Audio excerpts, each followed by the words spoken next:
दोस्तों, राजा दशरथ अयोध्या के एक महाशक्तिशाली सम्राट थे। वे रघुवंश के गौरव और राजा अज के पुत्र थे।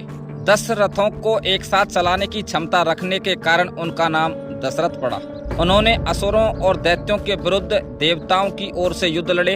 इंद्र भी उनकी वीरता से प्रभावित हो जाते हैं। मित्रों, आगे की रोचक और रहस्यमयी कहानी शुरू करते हैं, लेकिन आपसे एक निवेदन है कि चैनल को सब्सक्राइब जरूर कर लें, क्योंकि आपके इसी प्यार से हमें मोटिवेशन मिलता है। तो मित्रों, राजा दशरथ की वीरता चहुं ओर गूंज रही थी और समय के साथ ही दशरथ को धीरे धीरे वृद्धावस्था आ जाती है, लेकिन उनके कोई संतान नहीं हुई।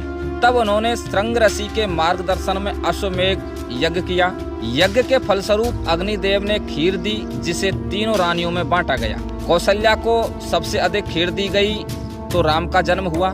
सुमित्रा को 2 भाग दिए, जिससे लक्ष्मण और शत्रुघ्न जन्मे। कैकेयी को 1 ही भाग दिया तो भरत का जन्म हुआ। राम की माता कौशल्या एक शांत, धार्मिक और सहनशील रानी थी। राम के वनवास पर उन्होंने विरोध नहीं किया, पर गहरा शोक सहा। उनका एक संवाद विशेष रूप से मार्मिक था।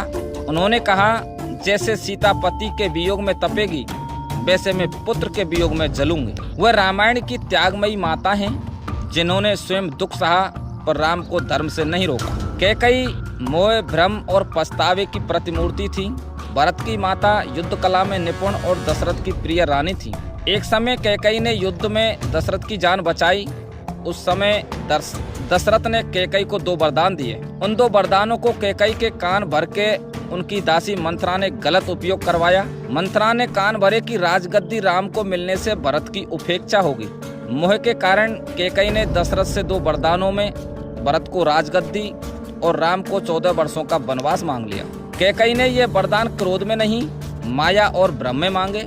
वनवास के बाद उन्होंने गहन पछतावा किया और भरत से कहा, मैं अभाग्नि हूँ, राम के बिना यह गद्दी सांप जैसी है। सुमित्रा लक्ष्मण और शत्रुघ्न की माता संतुलन और दर्शन का स्वरूप थी। उन्होंने लक्ष्मण को राम की सेवा में भेजा और स्वयं भी राम सीता के वियोग में संतुलित रही। सुमित्रा ने कौशल्या से कहा, लक्ष्मण आपके पुत्र की छाया बनकर रहेगा। वह रामायण की ध्यान युक्त, मौन और संतुलित नारी शक्ति है, जो बिना दिखावे के धर्म निभाती रही। दशरथ राम को वनवास जाने से नहीं रोक पाए, क्योंकि उन्होंने कैकेयी को वरदान दे दिया था। राम के वनगमन के बाद वो रोते हुए बार बार कहते रहे, मैंने राम को नहीं भेजा, मुझे मेरे वचनों ने बाध्य किया। राम के वियोग में उन्होंने श्रवण कुमार के माता पिता का श्राप भी भोगा। कुछ दिन बाद उन्होंने राम राम कहते हुए प्राण त्याग दिए। मित्रों, दशरथ और उनकी रानियां रामायण में केवल राज परिवार के सदस्य नहीं हैं, बल्कि ये मानव जीवन की गहरी भावनाओं जैसे त्याग, मोह, नीति, प्रेम और पश्चाताप का प्रतिनिधित्व करते हैं। दोस्तों, राजा दशरथ के जन्म से लेकर उनकी मृत्यु तक की ये रहस्यमय जानकारी आपको कैसी लगी, हमें कमेंट करके जरूर बताएं और हमारे चैनल को सब्सक्राइब जरूर कर लें, जिससे हमारी अगली वीडियो रामायण के रहस्यों का नोटिफिकेशन आप तक पहुंच सके। जय श्री राम।